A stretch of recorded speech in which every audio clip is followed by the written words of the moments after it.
If you've got only 1 month before the LSAT, I want you to know that is enough time to make real, meaningful score gains. You can make very real improvements, 5, 10, 15 points, sometimes even more, if you use that final month correctly. And I have worked with students who did exactly that in just a 4 week window. Today, I'm going to walk you through how, with real, concrete plans that show you how to turn that 1 month into a transformation in your score.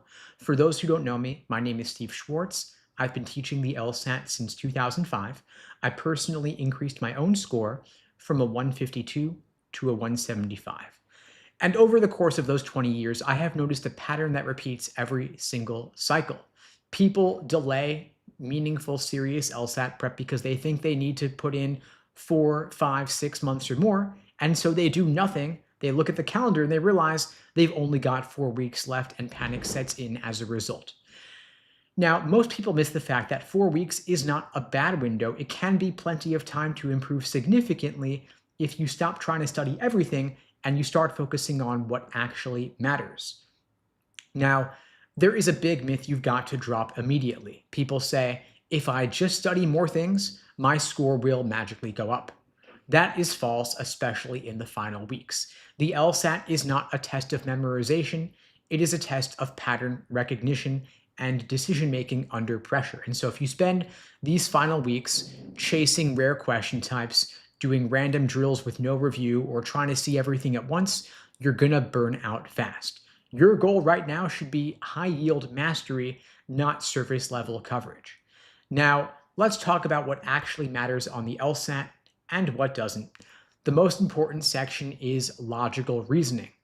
It's 2/3 of the test, and there are a small number of repeat question types that are especially important, like necessary assumption, inference, and flaw, along with strengthen and weaken. These are the most common types of logical reasoning questions. They show up constantly.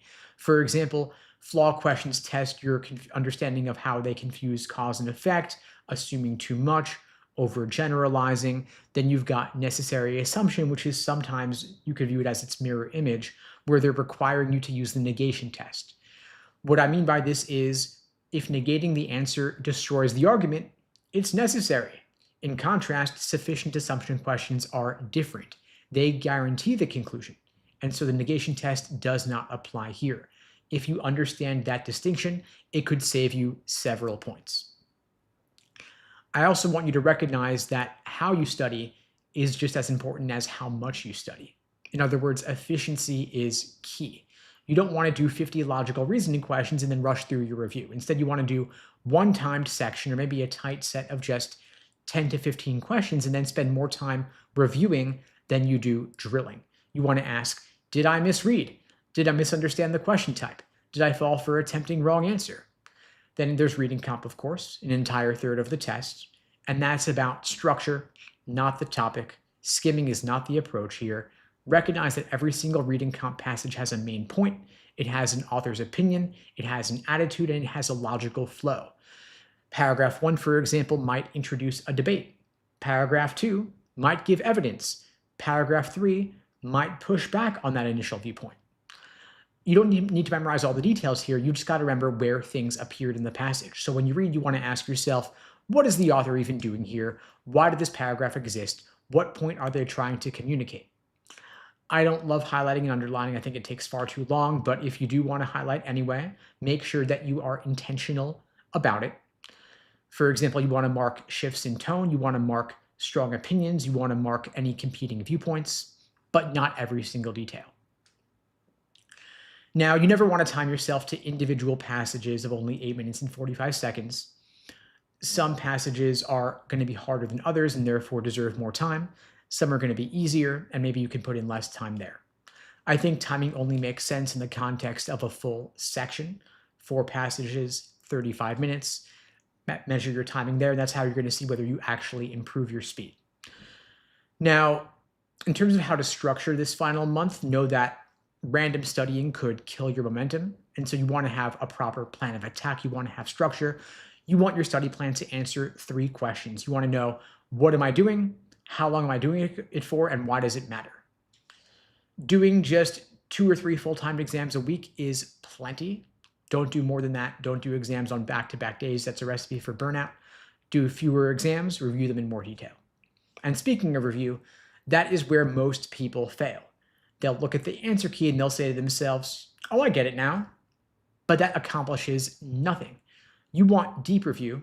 At LSAT Unplugged, we have a framework for this called the Socratic review method. Bottom line, you want to spend at least as much time reviewing as you spent taking the test. So for every question you miss, every question you're not sure of, you want to ask, where did I get confused to begin with? Was it the argument, the question stem, or the answer choices? Did I fall for a trap? Was the right answer unattractive and discouraging? Was it subtle in some way? Because the goal here, of course, is not to understand this question, because they're not going to give you that question again. Your goal is to never miss this type of question again. So for example, let's say you wanted to put in a typical study day. Maybe in the morning, you spend an hour focused on logical reasoning, targeting your weakest question type. In the afternoon, you focus on reading comprehension. You do one timed section or in-depth review of what you did the day before. Then in the evening, you review mistakes from what you did earlier that day or your most recent full practice test. That is all you need to do. You don't want to try to do everything every single day. That will lead to burnout. You also want to control your timing instead of letting the clock control you. You don't want to get emotional over the time constraint, or you don't want to experience burnout because you're stressed out.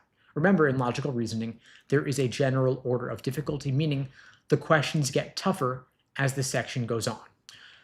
You want to aim to finish the first 10 questions in roughly 10 to 12 minutes, building up a time cushion that you could then apply to the tougher questions later in the section. And so if a question's eating up your time, recognize it's happening, flag it, skip it, move on, come back later. You don't want one bad question to ruin the entire section for you. Now, it can be really helpful to engage in positive visualizations as an anxiety reduction technique. Even if it feels silly, if it works, there's no shame in it. Just spend 5 minutes visualizing yourself calmly moving through the test. Have a mantra of some kind for yourself related to what you've put in, what you've invested in this, the gains that you've made. Never tell yourself that you're bad at this. Always frame it positively. Don't compare yourself to random people on Reddit. Just compare yourself to what you were doing last week, last month, last year, recognizing the improvements and gains that you've made. And celebrate the small wins. If you click on a tough passage, if you improve in a particular question type by a couple points, that's momentum. Celebrate it. It'll compound over time. And let go of your mistakes. If you have a rough section, just reset. Also, prioritize quality of life. You want to get at least 7 hours of sleep at night. You want to stay hydrated, get some exercise, get some time outdoors, take some short breaks, eat real food. That will all help you to perform at 110%. But cramming more tests night after night when you're fatigued after a long day, that's not going to gain you any improvement or gain you any points at all. You want to ask yourself each study session, will this help me learn, or will this just make me tired? Quality of study beats quantity of study. And I've seen students improve 5, 10, 15 points, completely change their LSAT trajectory in just 4 weeks, not because they worked harder, but because they worked smarter. And so if you focus on the high yield areas, the most common question types like necessary assumption, inference, and flaw, if you structure a proper study plan, if you focus on deep review, improvement in 4 weeks is a very real possibility, and it all starts right now. And if you'd like my help, I'm offering free LSAT tutoring for everybody watching this now or later, free private one-on-one LSAT tutoring lessons with me personally. The link to book that free tutoring is unpluggedprep.com/start. The link is below the video on YouTube, pinned in the chat on YouTube, in my bio on TikTok and Instagram as well. That is an open offer for everybody watching this now or later. And if you find these lives helpful, I do these every single weekday, same time, same place, 2 p.m. Eastern, 1 Central, 11 Pacific, here on YouTube, TikTok, Instagram, wherever you are watching this. If you find these helpful, please spread the word. The only way this grows is through word of mouth. I don't do any advertising for these lives, and the algorithm doesn't really boost them because they can't run ads during them, so I do appreciate your support. Sharing this to your social on TikTok, for example, sharing this in your group chats, Discord, subreddits, Facebook groups, I do appreciate the help. Now, I see some questions coming into the chat. I'll get to as many as I can. I see Tara's asking, what are good law schools in California? So let's define good, right? I mean, if you were to go by the US News rankings, if you were to go by LSAT medians, the top ranked law schools are going to be schools like UCLA, UC Berkeley, San Diego. There are many, many others, of course. But sometimes it could be better to go to a lower ranked school with less scholarship money than a higher ranked law school with more scholarship money. So don't over index on the prestige of the school. Consider what kind of scholarships they might offer you when making your decision. Regardless, though, of course, if you're at pretty early stages, it's all hypothetical or theoretical. First and foremost, lock down the LSAT score, and then you'll be able to actually choose between the different options available to you. Jacob is asking, at what GPA should I consider not going to law school at all? I don't know that you should disqualify yourself based on GPA, because you can do a lot to offset a relatively lower LSAT or GPA with a relatively higher LSAT score. And so whatever your GPA is, even if it's sub 3.0, if you can balance it out with a 170 plus LSAT, you'll put yourself in a much better position, and you could still get into a perfectly fine law school, even with some scholarship money anyway. So don't write yourself off. Are you still an undergrad, Jacob? Because if you are, I mean, you can still raise your GPA. It's not necessarily a done deal. If you are out of undergrad, though, then of course, time to focus entirely on your LSAT, because that'll be the biggest way for you to improve your odds of admission. Ryan's asking, do you think the next cycle will be less competitive? I'll say this, I don't think it'll be more competitive. I think that we're probably going to see a plateau or a leveling off in law school applicant numbers. Just because they've been rising so much, I don't really see how they could rise any further. Last cycle was up, what was it? I think 18% year over year. This cycle's up another 12% year over year, so compounding increases. Basically, law school applicant numbers are way, way up this cycle, and the number of seats available does not increase accordingly. In other words, law schools can become more selective when there are more people applying. But I don't think that applicant numbers will continue to rise.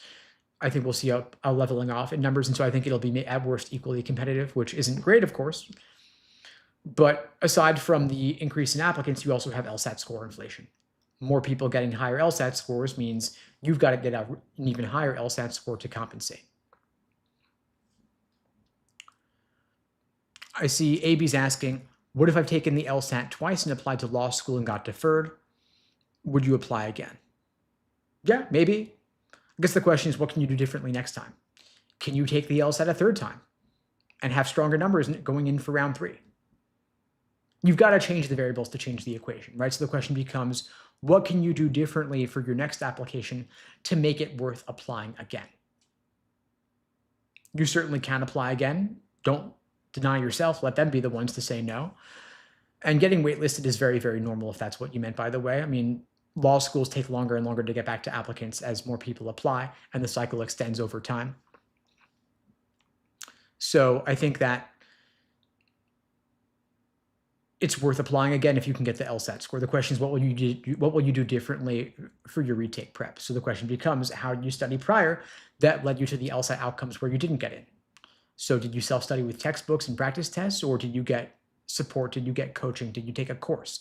Did you get real-time feedback in what you're getting wrong and why to help you get to the root cause of your mistakes so that you can avoid making them again? Because the thing is that when you're studying on your own, you don't know what you don't know. But once you add some support into the mix, there's usually a pretty quick score boost, meaning there's going to be a lot of low-hanging fruit. And so if you've never had anybody looking at your thought process, looking at your step-by-step approach, it can be a real game changer for you. And so if you want some help, I'm here. I'm happy to help. I'm offering free LSAT tutoring, literally free, zero cost, for everybody watching this live or later. The videos are on YouTube, by the way. The link to book that free tutoring lesson with me personally is unpluggedprep.com/start. The link is below the video on YouTube, pinned in the chat on YouTube, in my bio on TikTok and Instagram as well. As for what we do in these calls, I see someone asking about that. What we do is we look at your current LSAT score if you've taken a practice test. If not, that's okay too. We look at your goal LSAT score, what you want to achieve, and we look at what period of time you have available to hit that goal. And so if you've got 1 month till April, we'll take a more intensive boot camp style approach.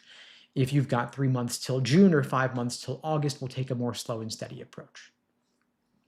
Regardless, we're going to want to get you some support, of course. And so we'll walk through an LSAT question together. I'll walk you through the review process that I use in my coaching. And if you want to just take that and apply it to your own self-study, that's great. If you want to join our program, of course, we're happy to talk you through the options as well. But the next best step is to book the free tutoring with me. For those asking about pricing, we customize every program to the individual student. So for example, somebody who's only looking to improve 5 points in 1 month will need a different degree of support than someone who wants to improve 20 points in 3 months. So we always calibrate the support to the goal. We want to make sure that we're going to give you enough support to get you to your goal because, of course, it's our reputation on the line as well. We want to get you the result. And so feel free to book the free tutoring and we could talk through it more. I see Tara's asking about LSAT timelines. When is the LSAT? The LSAT's offered 8 times per year. Not quite every single month, but every month or every other month or so on average. Coming up, we've got the April LSAT in about 4 weeks. We've got the June LSAT in 3 months. We have the August LSAT in 5 months. Beyond those, you have the LSAT in September, October, and November. Then going into next year, you've got January and February as well. You could technically take it in February and apply next cycle, but it's a bit later in the cycle. When you do apply later, there's less scholarship money available. It's a bit harder to get in. And so I'd recommend knocking it out by August if you can, ideally. And we're speaking now in March. So 5 months is enough time if you start now. And when you apply at the beginning of the cycle, there's more scholarship money available. And it's also easier to get in. But happy to walk you through the particulars of your situation on a call if you want to talk through timeframes. I see AB's asking, when are the tutoring lessons held? So in terms of time, I mean, you get basically once for both the free tutoring and the tutoring inside our premium programs, you get a calendar link and you can book the sessions directly at the time that's best for you. We have coaches available 7 days a week, any time of day, any day of the week. We have coaches all across North America as well as worldwide as well. So we can always accommodate time zone differences and such. We can do evenings, we can do weekends. After you join the program during onboarding, we ask you about your schedule availability, your learning style, your personality fit, weak areas, current score, goal score. We take all of that into consideration in matching you with the best coach for you so that when you see your coach's calendar link, when you receive it, you'll be able to find times that work for your typical schedule. So if you want to typically do Saturday mornings or you want to do Thursday nights, we'll match you with a coach who's consistently available at those days and times. I see Anon is asking, can you spot me the difference from my law school tuition? Well, Anon, if I said yes to you, I'd have to say yes to everybody. And I have 3 young kids. I've got my own living expenses too. So I don't think my wife would appreciate if I was just giving out money to random strangers on TikTok. Sorry about that. But what I can do is give you some free LSAT support so that you can get the scholarship money to get a full ride up for law school. I mean, how does that sound? That way the law school is the one paying, and neither of us needs to worry about coming out of our own pockets. And that way you won't need anybody to spot you.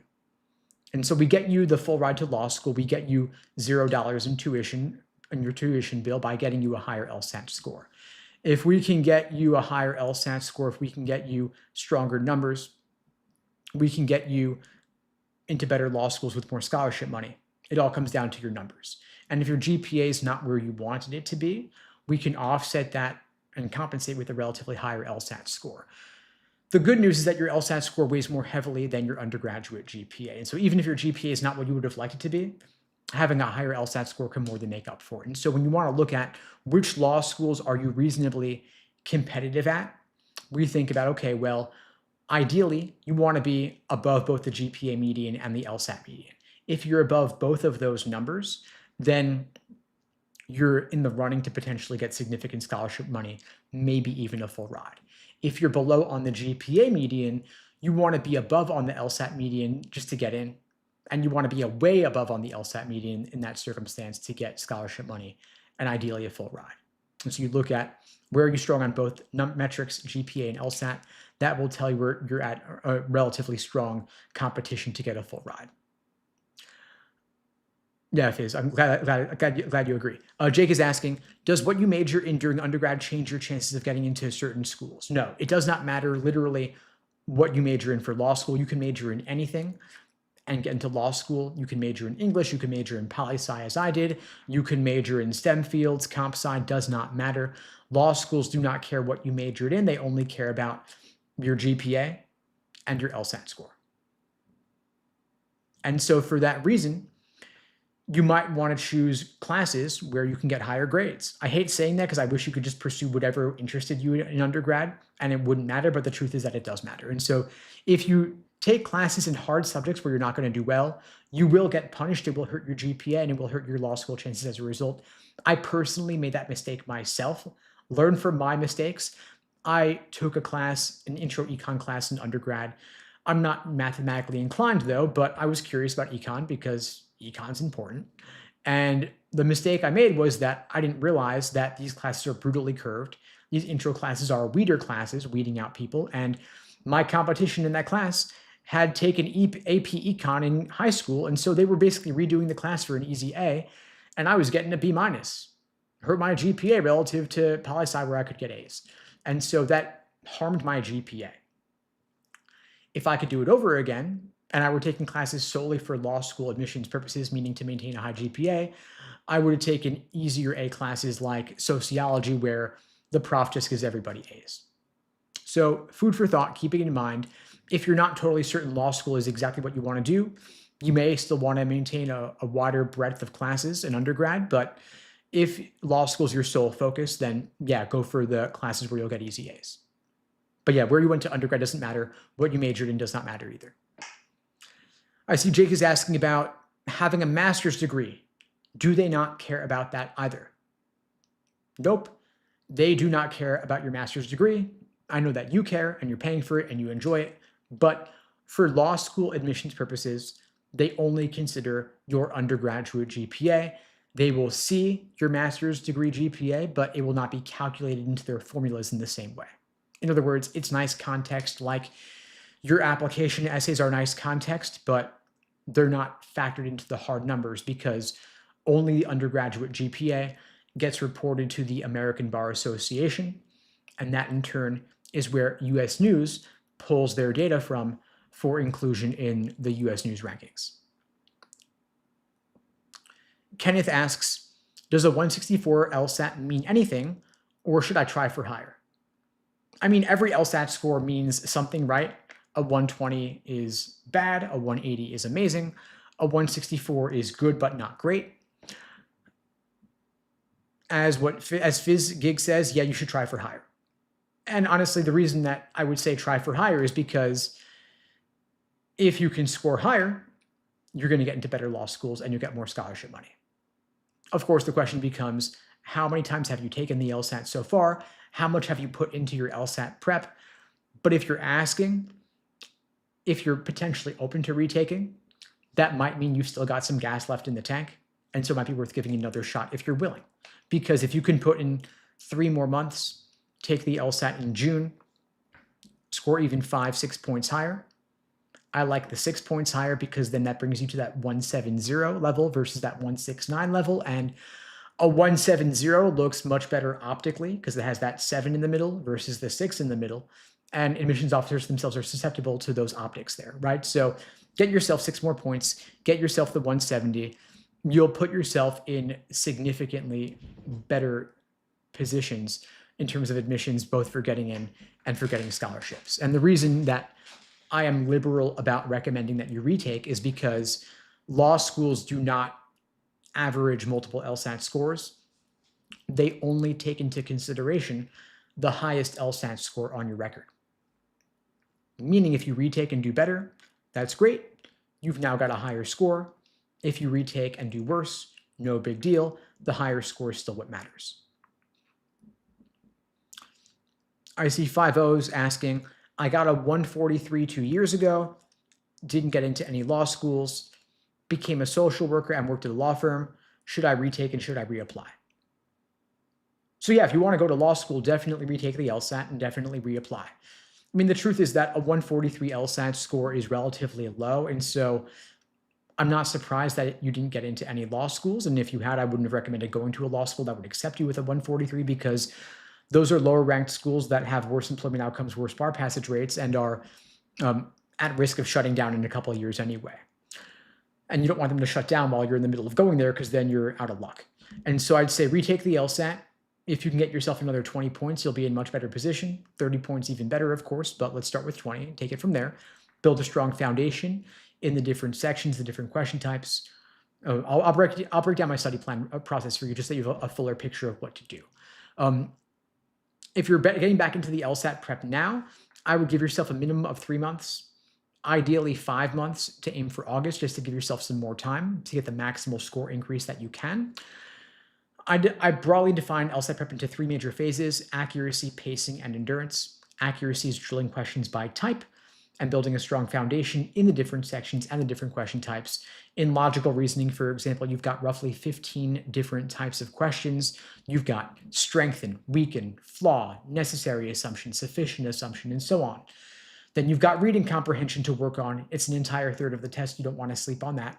Then you've got pacing and time management, doing individual sections and full-length exams to build up your endurance. And so to get yourself the highest possible score increase, I would give yourself 5 months, work through all of those stages, bring your score up by at least 20 points at minimum, reapply to law school in September when applications open, and you'll be in a much better position. You will get some acceptances, you will get some scholarship money, assuming you apply to a wide range of schools, which I would always recommend that you do.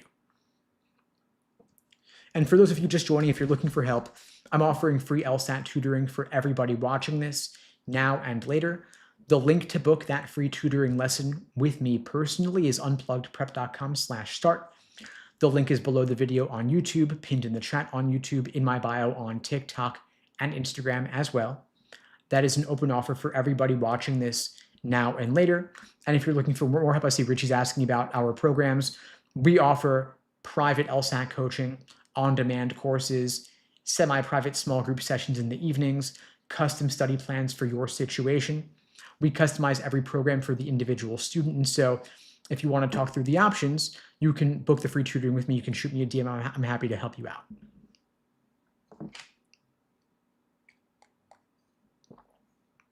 I see Jacob is asking, when do applications open? So applications open in the fall.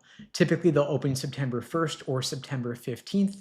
And so that's why I love when folks start now, because you've got plenty of time to knock out the LSAT and your application essays in plenty of time to be able to apply the second that the application's open. Law schools operate on a rolling admissions basis, meaning they evaluate applications in the order in which they receive them. And so the earlier you apply, the better. When you apply earlier, there's more scholarship money available in the coffers, and it's a bit easier to get in. And so there's no reason not to apply early in the cycle if you're starting off now. You can take the LSAT in June for your first take, August for a backup or a retake, and apply in September when applications open. I see Carla's asking about practice tests. And so you can get practice tests on the LSAC Law Hub website. They give you access to 4 practice tests for free. Just with a free lsac.org account, you get the rest with a Law Hub Advantage subscription. Well worth the investment. You always want to be using the real official LSAT practice tests. The fake ones are unrealistic. They often contain mistakes, and they're not reflecting the actual difficulty and types of questions that the LSAT covers. So take them on Law Hub. And when you use some unofficial third-party site, the problem is that the questions are suspect, they're unrealistic, they often contain mistakes, and you're also not familiarizing yourself with the format of the test.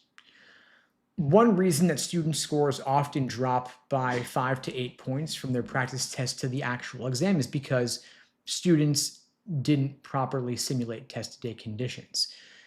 On the official LSAT, you've got to deal with the time constraint, as well as the functionality that you're going to have on test day. And the highlighting tool is kind of glitchy. The underlining tool is also glitchy and unreliable. And if you're not used to that, then you could be in for a rude awakening and a bit of a surprise when things look and feel different on test day. And you want to be familiar with all of that beforehand. And there's no reason you couldn't, because the practice tests are all available on Law Hub anyway. You can log on and do one now.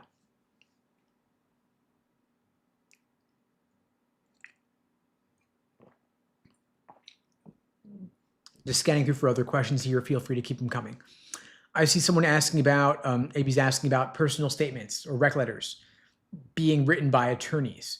Could you have both your rec letters written by attorneys? Hypothetically, yeah, you could. The question is, who are these attorneys? Do they know you well? Have you worked under them in a professional capacity where they can speak to your work ethic, your character, and such? So in other words, rather than the prestige of the recommender, I would think about the depth of the relationship that you have with them. They could be from professors, employers, volunteer supervisors. Doesn't really matter who, as long as they know you well. I would always go for the quality of the recommender versus the prestige of the recommender. So don't get one from your next door neighbor who's a judge or a friend of your parents who that's the only capacity in which they know you. And says so-and-so's a good kid. That's not really what you want. And as FizzGig says, some recommenders might not actually recommend you. Yeah, be careful of that as well. Don't ask people who will say negative things about you. If they're hesitant to write the letter, that's kind of a red flag. So if they're begrudgingly saying yes and it's not an enthusiastic yes, think about whether you should ask someone else instead. And maybe if you're planning ahead, now is a good time to start cultivating the relationships with the people who will later become your recommenders. In other words, build the relationship first, become friendly with them, get to know them, and then a month or two from now, then ask for the letter. If you're still in college, maybe think about going to office hours, speaking up in class, getting them to like you. You'd be surprised how few professors actually have people going to office hours for them. They're sitting there, they put a sign on the door, open office hours, and nobody shows up. That's gotta suck for them, right? They're like, no one wants to come talk to me. So just go talk to them and they'll like it. Do the readings in class and they'll like it. They're passionate about their subject. If you're passionate about the subject also, then they'll appreciate that and that will help you get a better letter. I see King Jason's asking about advice on networking. Can you give advice on networking? Because I have such a hard time with that. I mean, I think the foundational text on that would be Dale Carnegie's How to Win Friends and Influence People. It comes down to just being interested in other people. People like people who are interested in them. And so if you're interested in them, they will repay the favor and become interested in you. And so that's my point around the professors, right? If you're interested in them, their subject, their scholarship, their research, I mean, you're taking their class. So that's kind of your job, is to be interested in what they're doing anyway. And so if you just do your job as a student and exhibit interest in the subject that you signed up and paid to take classes in, you will both get better grades in your classes and you will also lay the foundation to get a better letter later. So that's where I'd start if you were in college. If you're out of college and you're interning, volunteering, or working, it's still your job. Like, your job is literally your job. So if you just do a good job in your position, then you will stand out. If you're enthusiastic about your work, then your supervisor, your employer, your manager will appreciate it. And that will also help you get a better letter. So it's kind of killing two birds with one stone. You get a double whammy for that one. So I think it's a good course of action there. In terms of how many letters you need, Richie's asking, you need minimum 2, ideally 3, maybe 4. The range is 2 to 4, but at minimum 2. If it's been a while since you were an undergrad, it's okay not to have a professor. That's okay. They'll understand. But it's March now. If you don't have anyone to write a letter for you, just take a month or two to develop a relationship first and then ask. And you still are asking early enough, you can ask for the letter in May and then be well in advance of when you need it for by the fall. But don't ask last minute either.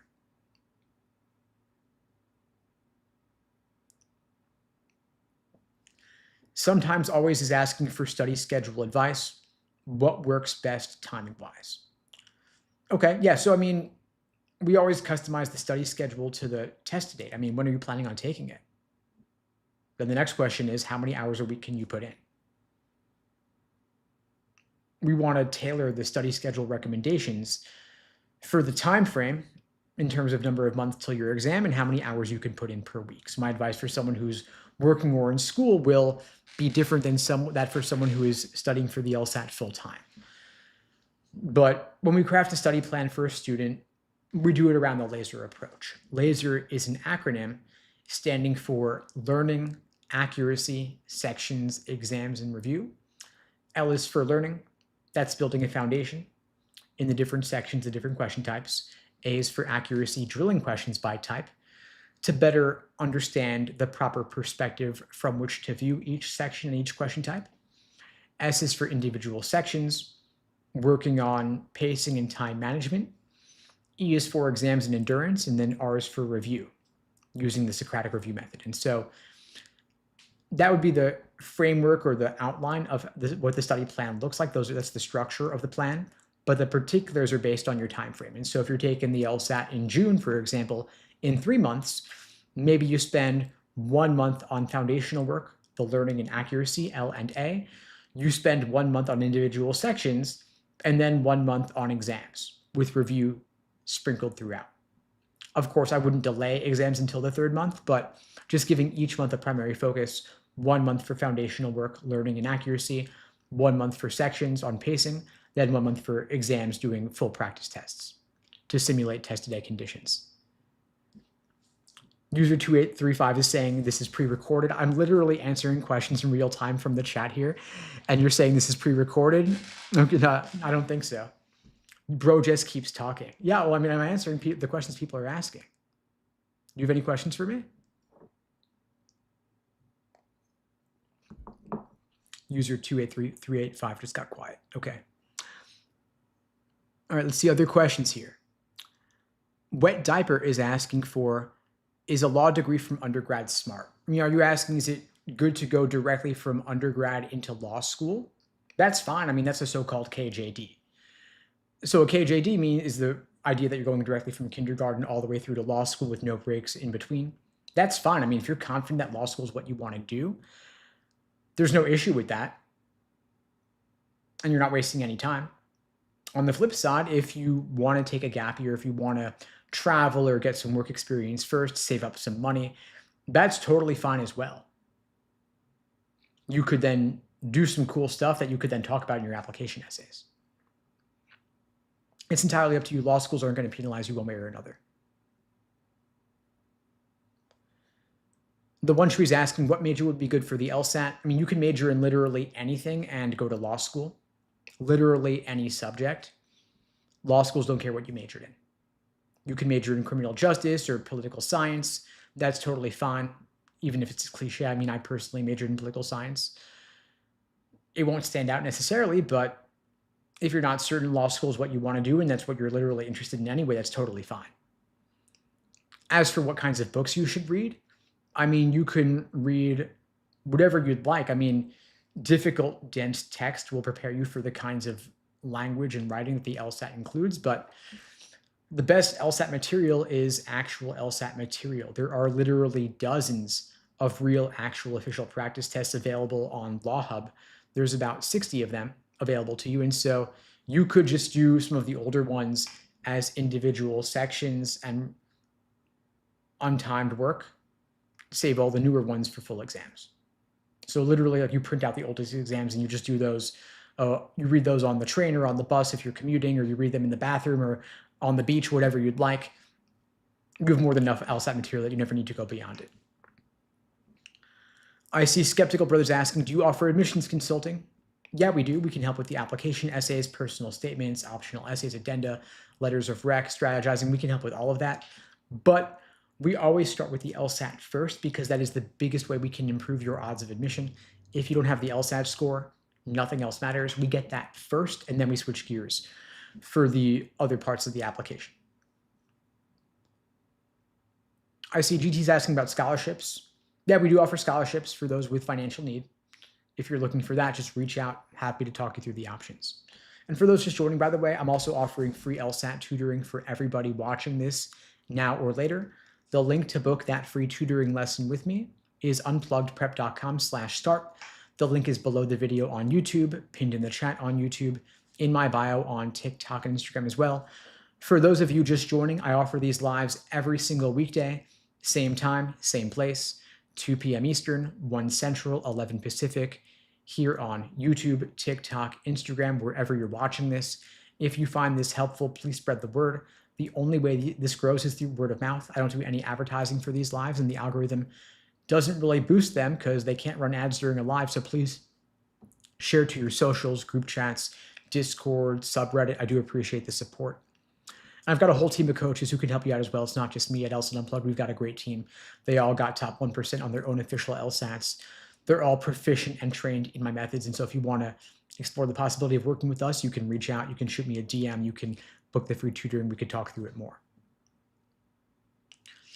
I see Arnie's asking about how to review LSAT questions. Is it enough to just explain why their answers are wrong or right, or is there more to it?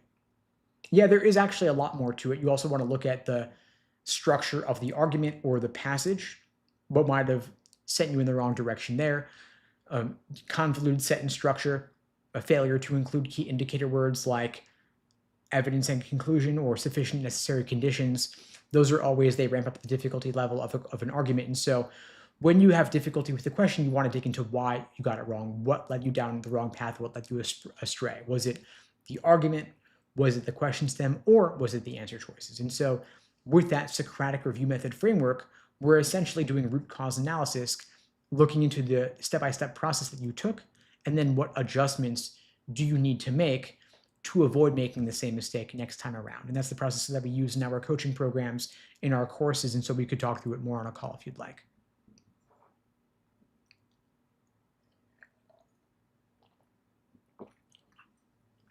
I see Jacob is asking, in my gap year before law school, should I look for a law job or stay in my finance job? I don't think that you need to switch jobs just for law school admissions purposes. If your finance job pays better, maybe you just want to stay there.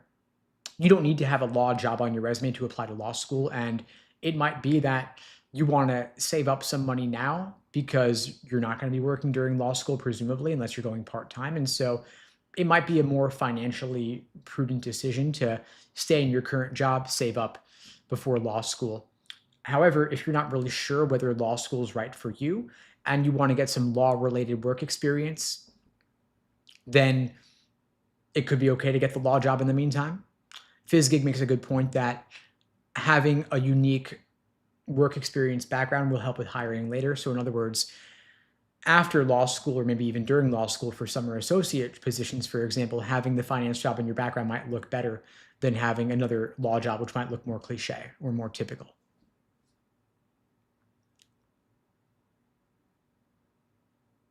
I see Starry's asking, I have a 3.2 GPA, been working for a few years, got a 164 diagnostic, is trying for law school wise. Yeah, if it's what you want to pursue, then it's a good idea. I mean, your numbers don't exclude you from law school if that's what you're asking. Like the GPA is on the lower side, as you said. A 164 diagnostic LSAT's pretty good though. If that's your goal diagnostic, that's pretty encouraging actually. And so if you could raise your score up 10 points and get a 174, that will do a lot to offset the relatively lower GPA, and you'll be in a good position for admissions. So yeah, definitely pursue it if you're interested. You'll be a so-called splitter applicant, relatively higher LSAT, relatively lower GPA, but that's totally fine. Law schools love splitters, and they consider your LSAT score more heavily than your undergraduate GPA. Let's see here. Michael's asking, any book recommendations that emphasize skills needed for law school, like logic, critical thinking, and such? I mean, I would always start you off with LSAT prep if you're pursuing law school. Like, you don't need to read random law school logic or critical thinking related books for law school admissions or LSAT prep. What you need is actual LSAT materials first and foremost. That being said, if you are super early pre-law and you're not yet ready to dig into LSAT stuff, or you have already finished the LSAT and you just want to stay in this law school world before starting law school, I will recommend one particular book. It's called A Rule Book for Arguments. A Rule Book for Arguments. It is not LSAT specific or law school specific. It's more critical thinking and reasoning specific. And I like it because it covers a lot of the concepts that relate to logical analysis, but it's not LSAT particular. So that might be one book that you look into. Scanning through for other questions here. Stephen asks, any advice on enrolling in a strong regional school, not a T14, but taking on significant debt? Is it worth it? I never love the idea of taking on significant debt. If the school is strong, it could be worth it. The question is, what kind of employment outcomes can you reasonably expect from having attended that law school? In other words, what is the expected return on your investment for taking on that debt, taking on that tuition obligation? Of course, you can extricate yourself from this situation. In other words, I'm not necessarily accepting the frame as it's given because you have the power to change the opportunity available to you by, surprise, surprise, retaking the LSAT, reapplying, getting more scholarship money, avoiding taking on the debt. You can still go to that school, but with a better financial offer. So in other words, can you renegotiate this situation either by retaking the LSAT in the short term for scholarship reconsideration, or just saying to them, thanks, but no thanks to their offer this year, retake the LSAT this summer, reapply in the fall, and get more scholarship money. Maybe the offer as it stands is worth it, but again, it all depends on the particulars of what your expected earning potential is post-graduation, and will that make their offer worth it right now?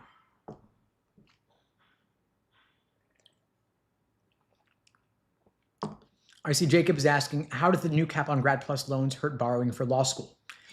I've done a ton of lives and videos about this recently, and so go to my YouTube channel linked in my bio for the deeper version on this. I have several videos covering this. The short version is that the cap on federal loan borrowing for law school means that you're limited to only $50,000 per year for professional education like law school tuition, but the average cost of attendance is $84,000, and so you have a $34,000 shortfall that will not be covered by federal borrowing, and so you then go to private borrowing, which is not ideal because there is significant interest on those loans. But you can avoid being in that position by getting scholarship money. So in other words, the federal government will not give you unlimited money for law school, but you can make up that difference in other ways, like, for example, getting merit aid. For law school, you get the merit aid by applying with strong numbers. So the school will give you discounts to attract you to attend their school in particular. But again, plenty of videos on that on my YouTube channel, LSAT Unplugged, linked in my bio. See, Ryan's asking, I got a 170 on my LSAT, trying to hit 175. How do I finally get over the hump? So congrats on your 170. It's a solid score.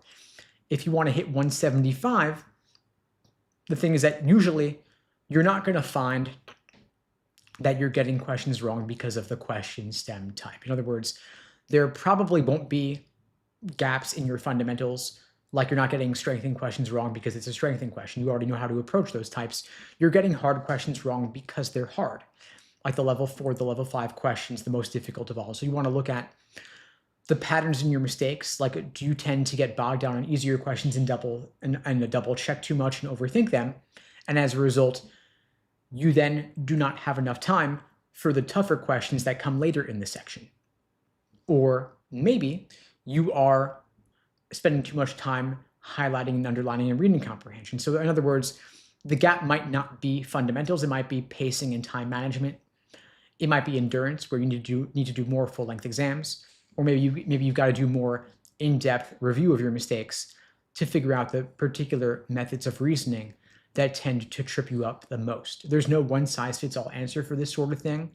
It's going to be a more personalized conversation because the prep courses tend to cover the basics more. And so if you want to talk through that, Ryan, you can book the free tutoring with me.